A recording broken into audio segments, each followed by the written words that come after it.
ஆரிரோ ஆராரிரோ இது தந்தையின் தாளாட்டு. பூமியில் புதிதானதே இவள் மழலையின் மொழி கேட்டு. தாயாக தந்தை மாறும் பொது காவியம். இவன் வரைந்த கிறுக்களில் இவளோ உயிர் ஓவியம்.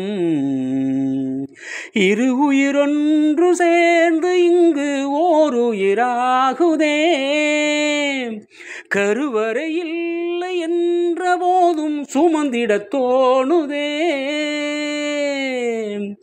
விழியோரம் ஈரம் வந்து குடை கேக்குதே. ஆரிரோ ஆராரிரோ இது தந்தையின் தாளாட்டு. பூமியில் புதிதானதே இவள் மழலையின் மொழி கேட்டு. அனைவருக்கும் உயராய்வு வேல் அலைவரிசையின் அன்பு வணக்கம். பாடல்களில் வாழ்கிறான் முத்துக்குமார். முத்தான பாடல்கள் புனைந்த முத்துக்குமார் முக்காலமும் வாழ்வான், அழிவில்லை அவனுக்கு. மகாகவி பாரதி கவிதையின் நாயகன். அவன் மண்ணில் வாழ்ந்த காலம் 39. பட்டுக்கோட்டை கல்யாண சுந்தரம் பாதியில் 29 இயற்கை எய்தினான். முத்தாய்ப்பான பாடல்கள் திரைப்படங்களுக்கு எழுதிய முத்துக்குமார் வாழ்ந்த காலம் 41. 12 ஆண்டுக்கு ஒரு முறை மலரும் குறிஞ்சி. 12 ஆண்டு தினமும் மலர்வித்தான் குறிஞ்சி. 1500க்கு மேல் பாடல்கள் எழுதி அளப்பரிய உயரம் சிகரம் தொட்டு மகிழ்ந்தான். ஆனந்த யாழை மீட்டுகிறாய் என்ற பாடல் ஒலியில் அற்புத கவிஞர் முத்துக்குமார் வாழ்கிறான். அழகே அழகே பாடல் ஒலிக்கும் இடங்களில் அன்பான கவிஞர் முத்துக்குமார் வாழ்கிறான். 2 தேசிய விருதுகளை இளமையில் பெற்று இமாலய சாதனை புரிந்தவன் முத்துக்குமார். தேவதையை கண்டேன் பாடலின் மூலம் தேவதையை காண வைத்த யுக கவிஞன். தெய்வங்களெல்லாம் தோற்று போகும் பாடலில் தந்தையின் அன்பை உயர்த்தி பிடித்தவன். தாயில்லா பிள்ளை தரிகட்டு போகும் தரணில் உள்ள பழமொழியை தகர்த்திட்டவன். சுற்றுமிழி சுடரே என்ற பாடலின் மூலம் சுகமான காதல் நினைவை மலர்வித்தவன். காதலர்களின் அலைபேசி ஒலிப்பு பாடல் கவிஞர் முத்துக்குமாரின் பாடல்களே அதிகம். மழை அழகா வெயில் அழகா பாடலின் மூலம் மழைக்கு இணையாக வெயிலையும் உயர்த்தியவன். குழல் யாழ் என திருவள்ளுவன் வாக்குப்படி குடும்ப வாழ்வில் 2 குழந்தைக்கு தந்தையானவன். ஜீவலட்சுமியின் ஜீவனாக வாழ்ந்தவன். ஜீவனிழந்து ஜீவலட்சுமியை சோகத்தில் நடைவிடமாக்கியவன். தமிழ் மீது இருந்த பற்றில் சிறு பகுதியை தன் உடல் மீது வைத்து இருக்கலாம் முத்துக்குமார். பல்வேறு உதவிகள் பலருக்கு செய்திருந்த போதும் பழகியவர்களிடம் எந்த உதவியும் கேட்காதவன். கொடிய தீக்கு முன் பாடல் கேட்க ஆசை வந்து கோரிக்கை வைத்ததோ இயற்கையிடம். சாவே உனக்கு ஒரு சாவு வராதா என சபித்திட தோன்றுகிறது எந்தன் மனம். இறப்பே உனக்கு ஒரு இறப்பு வராதா என ஏங்கி தவிக்கிறது எல்லோர் மனமும். பாரதி பட்டுக்கோட்டை கவியரசு கண்ணதாசன் பாடல்கள் போல முத்துக்குமார் பாடல்களும் நிலைக்கும். கவியரசு கண்ணதாசன் எழுதிய மரணமில்லை வரிகள் கவிஞர் முத்துக்குமாருக்கு முற்றிலும் பொருந்தும். வலிமையான பாடல்கள் எழுதி எளிமையாக வாழ்ந்தவன். வாழ்ந்த காலம் முடிந்தாலும் பாடல்களால் வாழ்வான். உடலால் உலகை விட்டு மறைந்துவிட்ட போதும் பாடல்களால் என்றும் வாழ்வான் முத்துக்குமார். நன்றி கவிஞர் இரா ரவி அவர்களே. உங்கள் வரிகளால் நாங்கள் மெய் சிலிர்த்து போனோம். மீண்டும் ஒரு முறை நன்றி. மாணவ செல்வங்களே, இன்று நம்முடைய அரங்கம் கவிஞர் நா. முத்துக்குமார் அரங்கம். நம் அனைவரின் உள்ளங்களையும் தொட்ட கவிஞர். ஆனால் அவருடைய வாழ்வு உலகத்தில் தொடர முடியாமல் போய்விட்டது. ஆனாலும் நம் உள்ளத்திலும் உணர்விலும் ஒன்றிவிட்ட நா. முத்துக்குமாருக்கு ஒரு அரங்கம் நிகழ்த்த வேண்டும் என்பது என்னுடைய ஆசை. ஆசையின் விளைவே இவ்வரங்கம். இவ்வரங்கத்தில் தஞ்சாவூர் பாரத் அறிவியல் நிர்வாகவியல் கல்லூரி தமிழ்துறை உதவி பேராசிரியர் முனைவர் ப. அமுதசித்ரா அவர்கள் நா. முத்துக்குமாரின் மனதை தொட்ட திரை இசை பாடல்கள் என்ற தலைப்பில் தன்னுடைய உணர்வை நம்மோடு பகிர்ந்து கொள்கிறார். அவருக்கு நம் அனைவர் சார்பிலும் நன்றியோடு வணக்கத்தை உரித்தாக்குவோம். அவரை எனக்கு அறிமுகப்படுத்திய என்னுடைய தோழி சித்ரா கிருஷ்ணனுக்கு நன்றிகள் பல. அடுத்து கவிஞர் நா. முத்துக்குமார் கவிதைகள் பன்முக பார்வை என்ற தலைப்பில் தம் வாய்மொழியை வெளிப்படுத்துகிறார். திருவண்ணாமலை மாவட்டம் வந்தவாசியைச் சேர்ந்த கவிஞர் இரா. நளினி அவர்கள். அவருக்கு நம் இதயத்தின் வழி நன்றியும் வணக்கமும். இவரை எனக்கு அறிமுகப்படுத்திய இனியன் ஐயா அவர்களுக்கு என்னுடைய நன்றியை தெரிவித்துக் கொள்கின்றேன். முதன்முறையாக என்னுடைய அன்பு வேண்டுகோளை ஏற்று சிறப்பு விருந்தினர்களை அறிமுகப்படுத்தும் என் அன்பு தோழி சித்ரா கிருஷ்ணனுக்கு என்னுடைய வாழ்த்துக்கள். இந்நிகழ்ச்சியின் உயிர்ப்பாக விளங்கும் எங்கள் அன்பு தேவதை அமிழ்தினி சுரேஷுக்கு அன்பு வாழ்த்துக்கள். ஆன்றோர்கள், சான்றோர்கள், பயனர்கள் அனைவருக்கும் மகிழ்வான வணக்கம். வாருங்கள் உலகத்தமிழ் மாணவர்களே, கவிஞர் நா. முத்துக்குமார் அரங்கத்தை பாருங்கள்.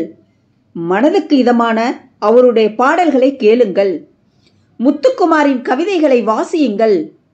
வெளியில் வராத பல முத்துக்குமார்களே, விரைவில் வெளியில் வாருங்கள். நாம் அனைவரும் தமிழால் இணையலாம். நான் உங்கள் முனைவர் சே. அஜிதா, துறைத்தலைவர், தமிழ் உயராய்வுத்துறை, திருவிக அரசு கலைக்கல்லூரி, திருவாரூர். நன்றி, வணக்கம். அனைவருக்கும் வணக்கம். வேப்பம் பூ மிதக்கும் எங்கள் வீட்டு கிணற்றில் தூர்வாரும் உற்சவம் வருடத்திற்கு ஒரு முறை விசேஷமாக நடக்கும். ஆழ்நீருக்குள் அப்பா மூங்க மூங்க அதிசயங்கள் மேலே வரும். கொட்டாங்குச்சி, கோலி, கரண்டி, கட்டையோடு உள்விரிந்த துருப்பிடித்த ராட்டினம், வேலைக்காரி திருடியதாக சந்தேகப்பட்ட வெள்ளி டம்ளர், சேற்றுக்குள் கிளறி எடுப்போம் நிறையவே. சேருடா சேருவென அம்மா அதட்டுவாள். என்றாலும் சந்தோஷம் கலைக்க யாருக்கு மனம் வரும்? பகை வென்ற வீரனாய் தலைநீர் சொட்ட சொட்ட அப்பா மேலே வருவார். இன்று வரை அம்மாவும் கதவுகளுக்கு பின்னே இருந்துதான் அப்பாவோடு பேசுகிறாள். கடைசி வரை அப்பாவும் மனதுக்குள் தூரெடுக்க மறந்து விட்டார். இந்த அருமையான கவிதைக்கு சொந்தக்காரர் நா. முத்துக்குமார். பாடல் வரிகளுக்கு பஞ்சம் ஏற்படும் போதெல்லாம் தமிழ்தாய் தன் தவ புதல்வர்களை அடையாளம் கொள்வாள். இதோ முத்துக்குமார் எனும் முத்து திரைப்பட பாடல்களுக்கு ஓர் தனித்துவமான வரவு. வறுமையும் புலமையும் பிரிக்க முடியாதது என்பதற்கு மற்றொரு சான்று. வெறும் நாவால் அல்லாமல் பேனாவால் அடையாளம் கொள்ளப்பட்டார் இவர். முந்தைய கவிஞர்கள் சொல்ல மறந்த வார்த்தைகள், சந்தங்கள் என குறுகிய பாடல்களிலே சிகரம் தொட்டார் புகழில். பொருளாதாரத்தில் அல்ல, காசுக்கும் மாசுக்கும் மட்டுமல்லாமல் என் கற்பனை தமிழ் கவிதை தொகுப்பின் சரித்திரத்தில் காலம் தாண்டி பேச்சுக்கு எனது வரிகள் என்று எழுதியவர்.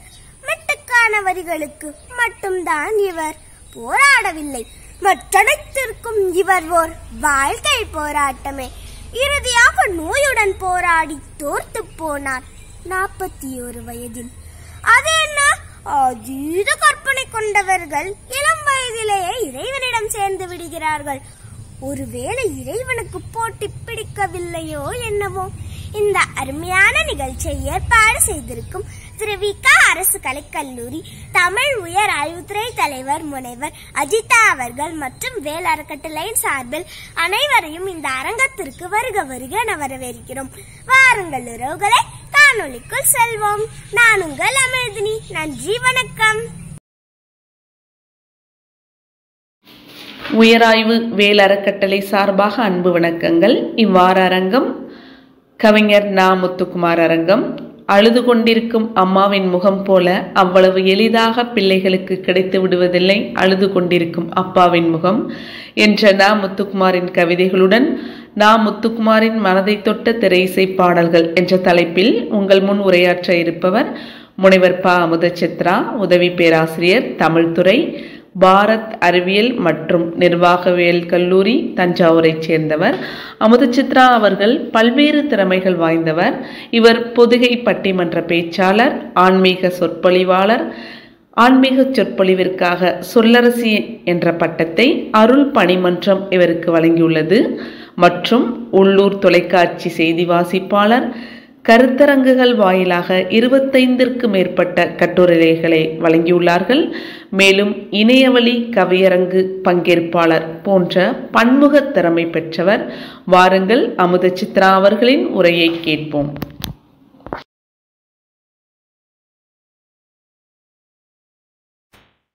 கல்லாதார் சிங்கமன கல்வி கேள்விக்குரியார் எல்லாரும் நீயா இருந்தவையால் சொல்லாரும் என்னடிகளே உனை கண்டேன் இடர்த்தீருமென்று உன் பொன்னடிகளை புகழா போற்றினேன்.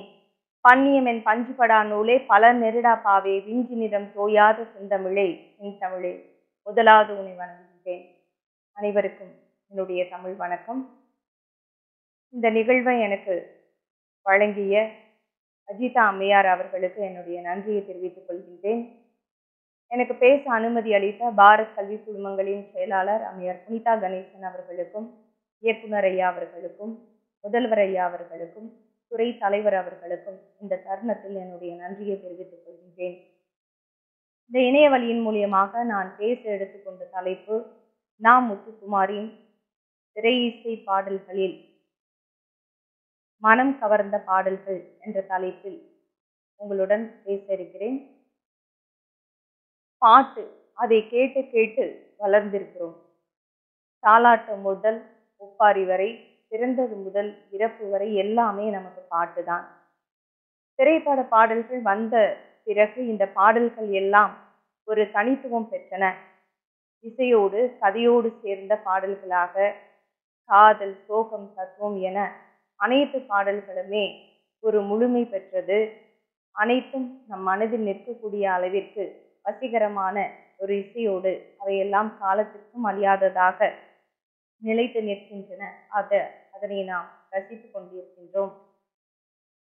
திரைப்பட பாடல்களோடு நாம் நம்முடைய வாழ்வை பிரித்து பார்க்க முடியாத அளவிற்கு இணைத்து வைத்திருக்கின்றோம். திருமணம், இறப்பு என அனைத்திலுமே நம்மளுடைய திரைப்பட பாடல்கள் ஏதோ ஒரு வகையில் நம்முடைய வாழ்க்கையில் ஒரு பந்தமாக இருக்கிறது. திரைப்பட பாடல்கள் இயற்றி பல கவிஞர்கள் சிம்மாசனத்தில் வீற்றிருந்தனர். கண்ணதாசன், வாலி, பட்டுக்கோட்டை என அன்றைய கவிஞர்கள் முதல் இன்றைய கவிஞர்கள் வரை தன்னுடைய தனித்துவத்தால், சிறந்த கவிதைகளால் காலத்திற்கும் அழியாத பாடல்களை தந்து சிறப்புற்று விளங்குகின்றனர். அந்த வரிசையில் காலத்தால் அழியாத கவிதைகளை தந்த நா. முத்துக்குமார் அவர்களினுடைய கவிதை, திரை இசை பாடல்கள் நம்முடைய மனதில் நிலைத்து நிற்கக்கூடியதாக இருக்கிறது. அவர் ஒரு மிகச் சிறந்த எழுத்தாளர், படைப்பாளர், இயக்குனராக விளங்கினார். ஒரு காலத்தின் கலைமகனாக அவர் விளங்கினார். நா. முத்துக்குமார் 1975 ஜூலை மாதம் 12ஆம் தேதி காஞ்சிபுரத்தில் உள்ள கன்னிகாபுரத்தில் பிறந்தார். இவருடைய தந்தை ஒரு தமிழ் ஆசிரியர், அறிஞர் அண்ணாவினுடைய பேரன் உறவுமுறை உடையவர்.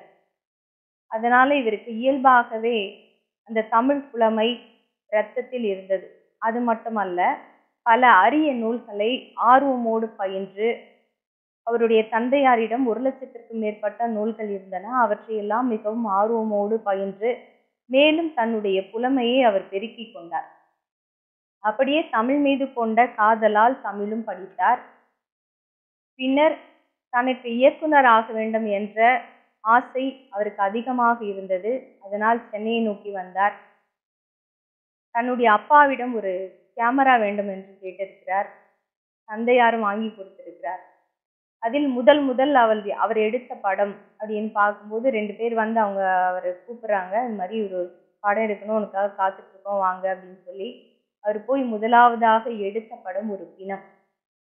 அதனால் அவருக்கு இந்த மரணம், பிணம் இவற்றின் மீதெல்லாம் ஒரு சோகம் அதிகமாக இருக்கக்கூடிய ஒரு நிலையில தான் அவர் எப்போதுமே இருப்பார். அது அவருடைய மனதை பாதிக்கக்கூடிய ஒரு விஷயமாக இருந்திருக்கிறது. சென்னை வந்த அவர் பாலு மகேந்திராவிடம் உதவியாளராக பணியாற்றினார். 4 ஆண்டுகள் பணியாற்றினார். பட்டாம்பூச்சி விற்பவன் அப்படின்ற ஒரு கவிதை தொகுப்பில் சீமானால் கவரப்பட்ட நா. முத்துக்குமார் சினிமாவின் வாய்ப்பை தேடினார். சினிமா வாய்ப்பை சீமான் அவர்கள் வழங்கினார். வீரநடை என்ற அந்த படத்தில் முதல் பாடலை எழுதினார். அதுதான் அவருடைய முதல் பாடல். எல்லா அப்பாக்களுக்கும் மகளை தான் ரொம்ப பிடிக்கும், அம்மாவிற்கு மகனை தான் பிடிக்கும். இது இயற்கை. நா. முத்துக்குமார் தந்தைக்காகவும் பாடல் எழுதினார், தாயிற்காகவும் பாடல் எழுதினார். அப்படி எழுதப்பட்ட பாடல்கள் புகழின் உச்சத்தை அடைந்தது. முத்துக்குமாருக்கு திருமணமானது, மகன் பிறந்தான், மகிழ்ச்சி அடைந்தார். மகளும் வேண்டும் என்று விரும்பினார், மகளும் பிறந்தாள். அணிலாடு முன்றில் என்ற தொகுப்பில் தந்தை, தாய், மனைவி என பல உறவுகளை பற்றியெல்லாம் கடிதங்கள் மூலம் கட்டுரை எழுதினார். ஆனால் மகளுக்காக எதுவுமே எழுதவில்லை. மகளுக்காக எழுதாதது அவருக்கு ஒரு வருத்தத்தை ஏற்படுத்தியது. ஆனந்த யாழை மீட்டுகிறாய் என்ற அந்த பாடல் மூலம் அந்த ஆசையை அவர் தீர்த்து கொண்டார். தங்க மீன்கள் என்ற அந்த படத்தில் வரும் பாடல் எல்லா அப்பாக்களுக்கும் அந்த பாடல் மிகவும் பிடிக்கும். எல்லா அப்பாக்களும் உச்சரிக்கக்கூடிய ஒரு அன்பின் பாடலாக காலம் உள்ள அளவும் ஒலித்து கொண்டே இருக்கக்கூடிய ஒரு பாடலாக அது அமைந்தது. இந்த பாடலுக்கு தேசிய விருதும் கிடைத்தது. இந்த பாடல்ல வரக்கூடிய வரி, இரு நெஞ்சம் இணைந்து பேசிட, உலகில் பாஷைகள் ஏதும் தேவையில்லை என்ற வரிகள் மிகவும் அற்புதம் மிகுந்த ஒரு வரியாக அமைந்தது. தந்தையினுடைய மொழியையும் குழந்தையினுடைய மொழியையும் புரிந்து கொள்வதற்கு வேறு எந்த மொழியுமே தேவை கிடையாது அப்படிங்கிறது தான் அதனுடைய பொருள். இந்த பாடலை ஒரு 30 நிமிஷத்துக்குள்ள எழுதியிருக்கிறாரு அப்படிங்கிறது கூடுதலான சிறப்பு. சில நேரங்களில் திடீர் சமையல் செய்வோம். நம்ம பார்த்து பார்த்து செய்கிற சமையலை விட இந்த சமையல் கூடுதல் சுவையோடு இருப்பது போல இந்த பாடல் அவ்வளவு இனிமை உடையதாக இருந்தது. ஒரு சில பாடல்களை மட்டும் திரும்ப திரும்ப கேட்கணும்னு தோணும். 10 வருஷத்துக்கு முன்னாடி கேட்டாலும் திரும்பவும் அந்த பாடலை கேட்கணும்னு நமக்கு தோணும். சில பாடல்கள் தொடர்ந்து கேட்டுகிட்டே இருக்கும், ஒரு வருஷத்துல அது சலிச்சுட்டு போயிடும். ஆனால் மீண்டும் மீண்டும் கேட்கணுன்ற வகையில் சில பாடல்கள் இருக்கும். அது மாதிரி திரும்ப திரும்ப கேட்கக்கூடிய பாடல்களை தான் நா. முத்துக்குமார் அவர்கள் நமக்கு தந்திருக்கிறார். பாரதிதாசன் அழகை ரசித்து அழகின் சிறப்பு பாடியது போல நா. முத்துக்குமார் இயற்கையை பாடியிருக்கிறாரு, வேறு விதத்துல பாடியிருக்கிறார். தான் படித்த தமிழை எல்லாம் கவிதைகளாக புகுத்தி இருக்கிறார். வெயிலையும் ரசித்து பாடியிருக்கிறார். மழை என்பது குளிமை, வெயில் அது ஒரு தனிமை. வெயில் படத்துல வெயிலோடு விளையாடி அப்படிங்கிற அந்த பாடலில் வெயிலை பத்தி பாடியிருப்பார். அதே போல சைவம் அப்படிங்கிற அந்த படத்துல அழகே அழகு அப்படிங்கிற அந்த பாடல்ல எதுவும் அழகு அப்படின்னு வரும். அந்த பாடல்ல மழை மட்டுமா அழகு, சுடும் வெயில் கூட அழகு, மலர் மட்டுமா அழகு, விழும் இலை கூட அழகு அப்படின்னு பாடியிருப்பார். பொதுவாக இன்பம் துன்பம், வெயில் மலை அப்படின்னு இருக்கும். மழையை நம்ம பாடுவோம், வெயில பாட மாட்டோம். அதே போல ரோஜா, முள்ளு, இலை இது இருக்கும். ரோஜா மட்டும்தான் நம்ம பாடுவோம், ஆனால் இலையோடு இருப்பது தான் அழகு. அதனால அதையும் அந்த இலையை கூட அழகு அப்படின்னு பாடியிருப்பார். புன்னகை வீசிடும் வார்த்தைகள் அழகு இந்த பாடல் வரியிலையும் ரொம்ப அழகா அவரு பதிவு பண்ணியிருப்பாரு. இந்த பாடல் தேசிய விருதை பெற்றது. மாற்றி யோசின்னு சொல்லுவாங்கல்ல, அது மாதிரி இவர் மாற்றி சிந்திக்கக்கூடியவர். அதிகமா தாயைத்தான் தெய்வம் என்று சொல்வார்கள். ஆனால் தெய்வங்கள் எல்லாம் தோற்று போகக்கூடிய அளவிற்கு மிகவும் உயர்ந்ததாக தந்தையை அவர் சொல்கிறார். தெய்வங்கள் எல்லாம் தோற்றே போகும் தந்தை அன்பின் முன்னே, தாலாட்டு பாடும் தாயின் அன்பும் தந்தை அன்பின் பின்னே என்ற அந்த வரிகள் கேடி பில்லா கில்லாடி ரங்கா அப்படிங்கிற படத்திற்காக எழுதப்பட்டது. இந்த பாடல் பார்த்தீங்கன்னா, தந்தையை மதிக்காத ஒவ்வொரு மகனுக்கும் அடி கொடுப்பது போல அந்த பாடல் இருக்கும்.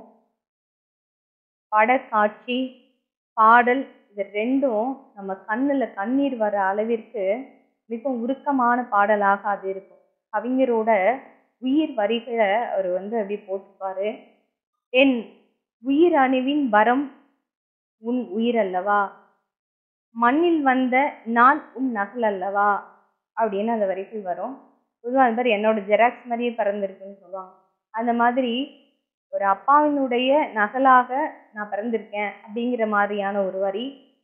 காலங்கள் கண்ட பின்னே உன்னை கண்டேன் அப்படின்னா அது மனசை தொடக்கூடியதாக அந்த பாடல் இருந்தது. இப்படி நா. முத்துக்குமார் பல்வேறு பாடல்களை எழுதியிருக்கிறாரு. காலத்தால் அழியாத பாடல்களை கொடுத்திருக்கிறாரு. சுத்துமிழி சுடரே அப்படிங்கிற பாடல் அவருக்கு விருதை வாங்கி கொடுத்துருக்கு. சிறந்த பாடலாசிரியர் விருதை வாங்கி கொடுத்துருக்கு. ஐயோ ஐயோ பிடிச்சிருக்கு அப்படிங்கிற ஒரு பாடல். இப்படி நிறைய பாடல்களை அவர் எழுதியிருக்கிறாரு. 1500க்கும் மேற்பட்ட திரை இசை பாடல்கள் எழுதியிருக்கிறாரு. இந்த பாடல்கள்ல தன்னுடைய அனுபவத்தை ஏற்றி பாடக்கூடிய ஒரு பாடலாக ஒரு பாடல் அவர் சொல்றாரு. என்ன பாட்டு அப்படின்னு சொன்னா, ரன் படத்துல வரக்கூடிய ஒரு பாடல். தேரடி வீதியில் தேவதை வந்தா திருவிழான்னு தெரிஞ்சுக்கோ, டீக்கடை மறைவில் தம் அடிச்சா தெரிஞ்சவன் வரான்னு தெரிஞ்சுக்கோ, ஐயராத்து பொண்ணு மீன் வாங்க வந்தா லவ் மேரேஜ்னு தெரிஞ்சுக்கோ அப்படிங்கிற ஒரு பாட்டு. இந்த பாட்டை எப்படி பாடுனீங்க அப்படின்னு ஒரு நேர்காணல்ல கேட்டபோது அவர் அனுபவம் தான் அப்படின்னு சொல்றாரு. ஒரு ஐயர் பொண்ணுனுடைய காதலை தான் நான் பார்த்தேன், என்னுடைய வாழ்க்கையில பார்த்தேன், அதை பத்தி எழுதியிருக்கேன் அப்படின்னு அவர் அதை பதிவு செய்திருப்பாரு. அப்ப தன்னுடைய அனுபவத்தை எல்லாம் கவிதைகளாக திரை இசை பாடலாக அவர் தந்திருக்கிறார். தான் பார்த்த சம்பவங்களை கொடுத்திருக்கிறார். 12 ஆண்டுகள் இவர் திரை இசை பாடல்கள் எழுதி இணையில்லா கவிஞராக இருந்திருக்கிறாரு. அழகா இருக்கிறது மட்டுமா அழகு, இல்லை அழகா இருக்கிறது மட்டும்தான் பாடுவோமா அப்படின்னு கேட்டா, சுமாரா இருக்கிறதையும் நம்மளால பாட முடியும் அப்படின்னு காமிச்சவர் கவிஞர். சுமாரா இருந்தாலும் மனசுக்கு பிடிச்சிருந்தா வர்ணிக்க முடியும் அப்படிங்கிறது தான் அந்த பாட்டு. அப்படி எழுதப்பட்ட ஒரு பாடல் தான் அங்காடி தெரு அப்படிங்கிற படத்துல, அவள் அப்படி ஒன்றும் அழகில்லை, ஆனால் அவளுக்கு யாரும் இணையில்லை. அவனும் பெருசா அழகு கிடையாது, ஆனா அவளுக்கு இணை யாரும் கிடையாது அப்படிங்கிறது. அவள் அப்படி ஒன்றும் கலர் இல்லை, ஆனால் அது ஒன்றும் குறையில்லை. ரொம்ப பெருசா கலராலாம் இருக்க மாட்டா, ஆனா அது ஒன்றும் அவளுக்கு குறையில்லை அப்படிங்கிறது. அதே போல அவ ஒன்றும் பெருசா படிக்கல, நான் அவளை முழுசாக படித்து முடிக்கவில்லை அப்படின்னு அந்த பாடல் வரும். இப்படியே இந்த யதார்த்தமான பாடல்களை பாடியதால் தான் அவர் புகழ் பெற்று விளங்குகிறார். இது ரொம்ப கேட்கறதுக்கு நல்லா இருக்கும். நம்மளுடைய வாழ்க்கையில் நடக்கக்கூடிய ஒவ்வொரு சம்பவங்களையுமே சும்மா யதார்த்தமாக அவர் எழுதிட்டு போயிருப்பாரு. தமிழ் திரைப்பட பாடல்கள் 1990 முதல் 2000 வரை அப்படிங்கிற தலைப்புல ஒரு முனைவர் பட்ட ஆய்வு செய்து டாக்டர் பட்டம் வாங்கியிருக்கிறாரு.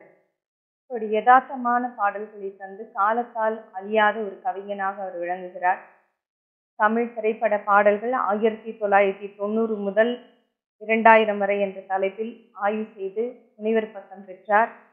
இவருடைய பாடல்கள் ஆய்வு செய்யும் அளவிற்கு 1500க்கு மேல் அருமையான பாடல்களாக விளங்குகின்றன. எல்லா புலமைகளும் திறமைகளும் இருந்தாலும் தனக்கென்று பிடித்த ஒரு துறையை தேர்ந்தெடுத்திருந்தார். ஆனாலும் தன்னை தேடி வந்த திரைப்பட பாடலாசிரியர் துறையை தக்க வைத்துக் கொண்டார்.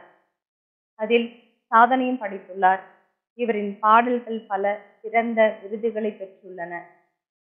பாரதி போல், பட்டுக்கோட்டை போல் சிறு வயதிலேயே இந்த மண்ணை விட்டு மறைந்தார். ஆனால் காலத்திற்கும் அழியாத பாடல்களால் இந்த மண்ணில் என்றும் வாழ்ந்து கொண்டே இருப்பார். 2016 ஆகஸ்ட் 14ஆம் தேதி இந்த மண்ணை விட்டு அவர் மறைந்தார். கவிதைகளை நேசித்தார், உறவுகளை நேசித்தார், தன் ஆரோக்கியத்தை நேசிக்கவில்லை, தன்னுடைய உடலை நேசிக்கவில்லை. உடல்நலக் குறைவு காரணமாக இந்த மாபெரும் கவிஞரை நாம் இழக்க நேரிட்டது. அப்படி அந்த கவிஞன் இன்று இருந்திருந்தால் மிகவும் இன்னும் அருமையான பாடல்களை இந்த உலகிற்கும் இசை உலகிற்கும் தந்திருப்பார். அத்தகைய மிகப்பெரிய கவிஞனை பற்றி பேசுவதற்கு எனக்கு வாய்ப்பளித்தமைக்கு நன்றி பாராட்டி விடைபெறுகிறேன். நன்றி, வணக்கம். தீயை படித்து தெரிந்து கொள்வதை விட தீண்டி காயம் பெறு, அந்த அனுபவம் எப்போதும் சுட்டுக்கொண்டே இருக்கும் என்று அனுபவ அறிவின் முக்கியத்துவத்தை எடுத்து கூறிய ஆகச்சிறந்த கவிஞன் முத்துக்குமார் பற்றி முத்துக்குமார் கவிதைகள் பன்முக பார்வை என்ற தலைப்பில் உரையாற்ற இருப்பவர் தமிழ்மிகு இரா நளினி. இவர் மதர் சேரட்டப்பல் ட்ரஸ்டின் நிறுவனர், கவிஞர், கதையாசிரியர், சமூக ஆர்வலர், வளர்ந்து வரும் பாடகி, பட்டிமன்ற பேச்சாளர். இவர்கள் வந்தவாசி திருவண்ணாமலை மாவட்டத்தைச் சேர்ந்தவர். வாருங்கள், அம்மையாரின் உரை வாயிலாக கவிஞர் முத்துக்குமாரை வாசிப்போம்.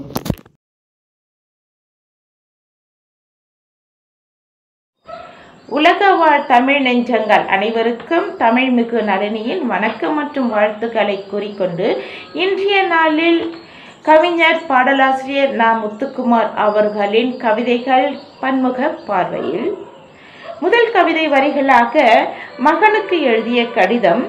குழந்தை பருவம் மறக்க முடியாத, மறுக்க முடியாத, குழந்தைகளை புரிந்து கொள்ள இயலாத குழந்தை பருவத்தை ஒரு தந்தை தன் மகனுக்கு கடிதம் மூலம் தெரிவித்து அந்த குழந்தை பருவ வாழ்க்கையில் ஏற்படும் ஒவ்வொரு அசைவுகளையும் தமிழ் வரிகள் கொண்டு உயிரோட்டமாக எழுதி அந்த அழகிய கடிதம் ஒவ்வொரு அப்பாக்களும் தன் மகன்களுக்கு அர்ப்பணம் செய்வதாக அமைந்துள்ள இந்த கவிதை வரிகள் எல்லா பிள்ளைகள் மனிதனும் ஆழமாக ஊன்றிவிட வேண்டும் என்பதே என் ஆவல். அன்புள்ள மகனுக்கு அப்பா எழுதுவது, இது நான் உனக்கு எழுதும் முதல் கடிதம். இதை படித்து புரிந்து கொள்ளும் வயதில் நீ இல்லை. மொழியால் உன் விரல் பிடித்து நடக்க பழகி கொண்டிருக்கிறாய். உன் மொழியில் நான் எழுத கடவுளின் மொழியை அல்லவா கற்க வேண்டும்?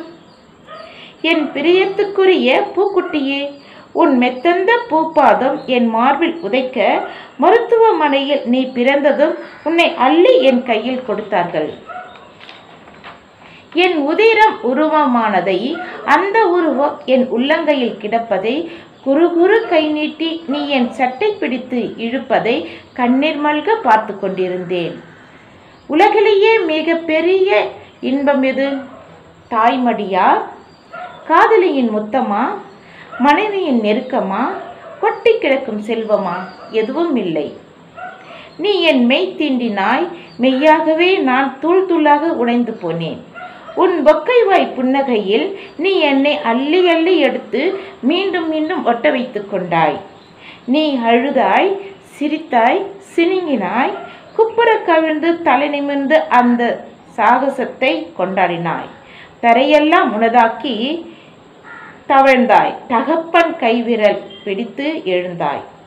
நீயாகவே விழுந்தாய். தத்தி தத்தி நடந்தாய். தாழ்வாரமெல்லாம் ஓடினாய். மழலை பேசி மொழியை ஆசிர்வதித்தாய். என் பொம்முக்குட்டியே, இந்த எல்லா தருணங்களிலும் நீ நம் வீட்டிற்கு இறைவனை அழைத்து வந்தாய். என் செல்லமே, இந்த உலக நாடகத்தை தான் நீ நடத்தி காட்டினாய். தீயை பிடித்து தெரிந்து கொண்டதை விட தீண்டி காயம் பெறுவதின் அனுபவம் எப்போதும் சுட்டுக்கொண்டே இருக்கும் என்பதில் அனுபவ பாடம் தெளிவாக கூறியுள்ளார் கவிஞர் தமிழ் திரு முத்துக்குமார் அவர்கள். இதில் மிகவும் அருமையான வரிகளை தன் மகனுக்கு குழந்தை பருவத்தில் அந்த குழந்தை செய்யும் சேட்டைகளையும் குழந்தை தந்தையிடம் கொள்ளும் அந்த உரிமைகளையும் புரியாத வயதில் தெரிந்து கொண்டு அவர்களுக்கு புரிய வைக்கும் அளவிற்கு அந்த கவிதை வரிகள் அமைந்துள்ளது. ஒரு தீயை படித்தாலோ பார்த்தாலோ அதனுடைய வலி தெரியாது. அதை தொட்டு பார்த்தால் அதனுடைய வலி தெரிவதை விட அதனுடைய அடையாளம் ஒவ்வொரு முறையும் அந்த தீயை தொடக்கூடாது என்பதிலேயே சுட்டி காட்டி இருப்பது போல் இந்த வரிகள் அனைத்தும் அமைந்துள்ளது. அடுத்த வரிகளாக அதே போல் பார்த்தீர்களானால் தூர் வாருவதை எவ்வளவு அழகாக தத்ரூபமாக சொல்லியிருக்கிறார் என்றால், நாம் சிறு வயதில் பார்த்திருப்போம்.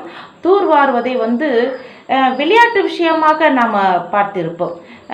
நம்ம பகுதியில் இருக்கும் கிணற்றுகளில் யாராவது ஒருத்தர் ஒரு பெரிய கயிறை கட்டி கொண்டு அதன் உள்ளே இறங்குவார். உள்ளே இறங்கி அதில் இருக்கும் அந்த மற்ற தேவையில்லாத பொருட்கள் எல்லாம் நீக்கிவிட்டு அந்த தண்ணீரை சுத்தம் செய்வார்.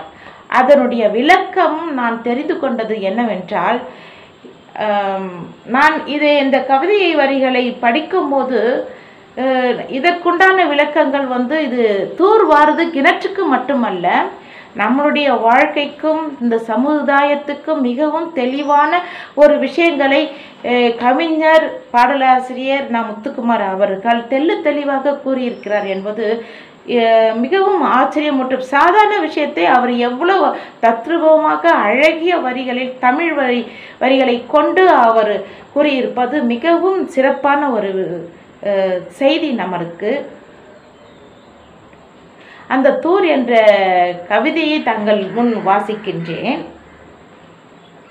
வேப்பம்பூ மிதக்கும் எங்கள் வீட்டு கிணற்றில். ஒரு வருடம் நம் வீட்டில் கிணறு குப்பையாக இருப்பதை அந்த கிணற்றை தூர்வாருவது மூலம்தான் நாம் சுத்தம் செய்வோம். வேப்பம்பூ மிதக்கும் எங்கள் வீட்டு கிணற்றில் தூர்வாரும் உற்சவம் வருடத்திற்கு ஒரு முறை விசேஷமாக நடக்கும். வருடத்துக்கு ஒரு முறை விசேஷமாக நடைபெறுவது திருமணங்களோ மற்ற சடங்கு சம்பிரதாயங்கள் இல்லை. ஒரே ஒரு விஷயம் மட்டும்தான் வருடத்துக்கு ஒரு முறை நடக்கும். அது நம்முடைய குலதெய்வங்கள் வழிபாட்டு முறைகள், ஆலய திருவிழாக்கள். இது மட்டுமே வருடத்திற்கு ஒரு முறை நடக்கும். இதை அவர் எப்படி குறிப்பிட்டுள்ளார் என்றால், அவருடைய கிணற்றில் வேப்பம்பூ கொட்டி நிரம்பி இருக்குதாம். அந்த வருடத்துக்கு ஒரு முறை தூர்வாருவார்களாம். இதில் என்ன புரிகிறது தெரியுமா? கிணறு என்பது நம்முடைய உள்ளம், இதயம், அகம். இதில் எவ்வளவு விஷயங்கள் நமக்குள்ள இருப்பதை அவர் எப்படி தூர்வாருகின்றார், அருமையா சொல்லியிருக்கிறார் பாருங்க. தூர்வாரும் உற்சவம் வருடத்திற்கு ஒரு முறை விசேஷமாக நடக்கும். ஆழ்நீருக்குள் அப்பா முங்க முங்க அதிசயங்கள் மேலே வரும். இந்த வரி படிக்கும் போது நான் யோசிச்சேன், நான் நீருக்குள்ள முங்க முங்க என்ன அதிசயம் இருக்க போது அப்படின்னு பார்த்தேன். நான் அது எப்படி அருமையா சொல்லியிருக்கிறார் பாருங்க. அப்பா நீருக்குள் முழுகுனாக்கா அதிசயங்கள் வெளியே வருமா? கொஞ்சம் யோசிச்சு பாருங்க, என்னென்ன அதிசயங்கள் வருது பாருங்க. அதுக்குண்டான பதில் இதோ. கொட்டாங்குச்சி. அந்த கிணற்றுக்கள் அப்பா முங்க முங்க அவருக்கு கிடைப்பது கொட்டாங்குச்சி. கோலி, கரண்டி. கரண்டி எங்க இருக்கோ? கரண்டி. கட்டையோடு உள்ள விழுந்த திருப்புலி, ராட்டினம். வேலைக்காரர்கள் திருடியாதாக சந்தேகப்பட்ட வெள்ளி டம்ளர். இதெல்லாம் பாருங்க எங்க இருக்குது. கொட்டாங்குச்சி. கொட்டாங்குச்சினாக்கா தேங்காவை உடைச்சிட்டு அது உள்ள இருக்கிற தேங்காவை எடுத்துட்டு மேலே ஓடி இருக்குது பாருங்க, அது கொட்டாங்குச்சி அப்படின்னாக்க. கோலி, பிள்ளைங்க விளையாடும் போது அது கோலி. அந்த கோலி, கோலி குண்டு. நான் கரண்டி. கரண்டி சமையல் கட்டில் இருக்க வேண்டியது பொருள் கரண்டி. நான் அந்த திருப்புள்ளியெல்லாம் என்னத்துக்கு பயன்படுத்தணும் உங்களுக்கு நல்லா தெரியும். நான் ஆனால் முக்கியமாக பாருங்கள், திருடு போச்சின்னு சொல்லிட்டு நம்ம வேலைக்காரங்க மேலே சந்தேகப்பட்ட அந்த வெள்ளி டம்ளரு எங்கே இருக்குதுன்னா கிணற்றுக்குள் இருக்குதான். இதெல்லாம் எப்படி நமக்கு புரிய வைக்கிறாருனாக்கா, நம்ம ஆழ்மனது, நம்மளுடைய உள்ளம், நம்மளுடைய அகம்தான் கிணறு. அந்த கிணற்றுக்குள் இருக்கும் அகம்பாவம், கோபம், வன்ம புத்தி, திருட்டு எண்ணங்கள், சோகங்கள், துக்கங்கள், கவலைகள் அனைத்துமே அந்த நம்முடைய உள்ளத்துக்குள், அந்த கிணற்றுக்குள் இருக்கின்றது.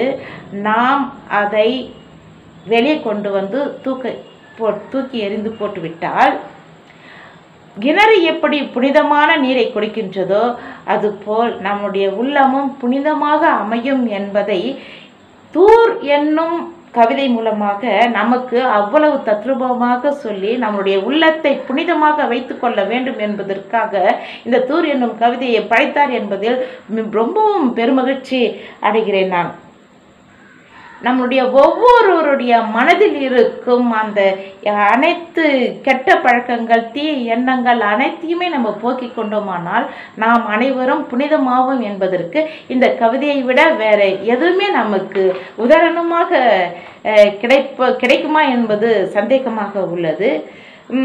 இன்னொரு விஷயம் நான் அவருடைய விஷயத்தில் ஒரு விஷயம் கேள்விப்பட்டேன். என்னன்னு கேட்டிங்கன்னாக்கா, அவர் இது நாள் வரையிலும் கரும்பை ருசிக்கவில்லை என்பதை நான் அறிந்து ரொம்ப ஆச்சரியப்பட்டேன்.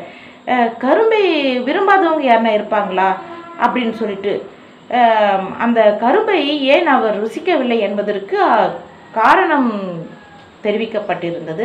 நான் ரொம்பவும் வருத்தம் கொண்டேன். நான் அவர் கரும்பை ருசிக்கவில்லை, இதுவரையிலும் ருசிக்கவில்லை என்பதற்காக அதை பற்றிய கவிதை நான் ஒரு நாள் வரியில் எழுதி உள்ளேன். நான் பிஞ்சு மனசு கொண்ட அகவை ஏழரையில் உறவினர்கள் புடைசூழ அம்மா படுத்து கிடந்தால் பட்டாடை உடுத்தி, அத்தை அவள் அழைத்து சென்றாள் தனிமையில் என்னை, தித்திக்கும் கரும்பை என் கையில் திணித்தாள். ஏனென்று அவள் முகம் நோக்க சுவை என்று சைகை செய்தாள்.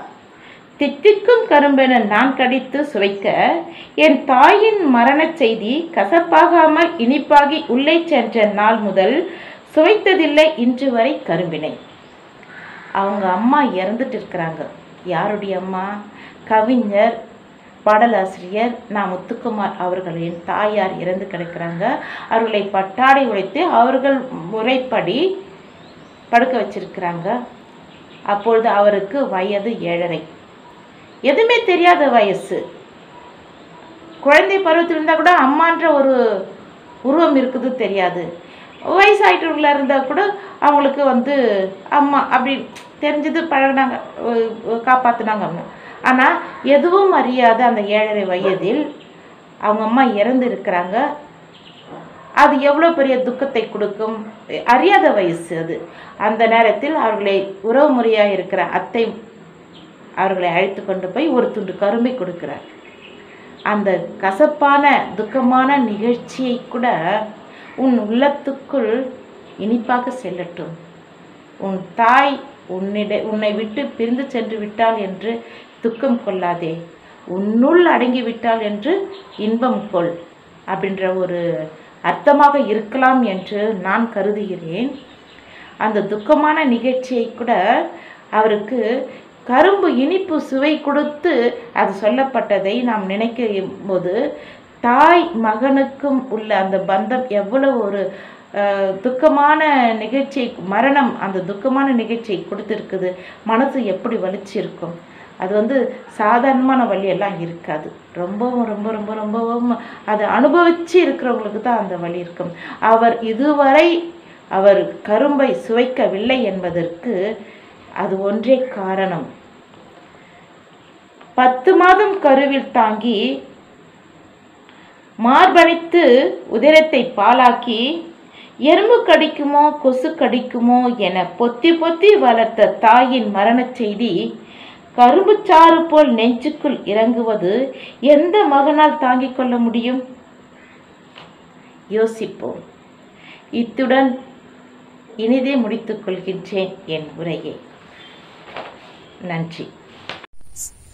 இந்த அருமையான நிகழ்ச்சி உங்களுக்கு பிடிச்சிருந்துச்சுன்னா விரும்பவும், ரொம்ப பிடிச்சிருந்துச்சுன்னா பகிரும், ரொம்ப ரொம்ப பிடிச்சிருச்சா கருத்து பெட்டியில் கருத்துக்களை போடவும். நன்றி, வணக்கம். சுட்டும் வீழி சூடரே, சுட்டும் வீழி சூடரே, என் உலகம் உன்னை சுற்றுதே.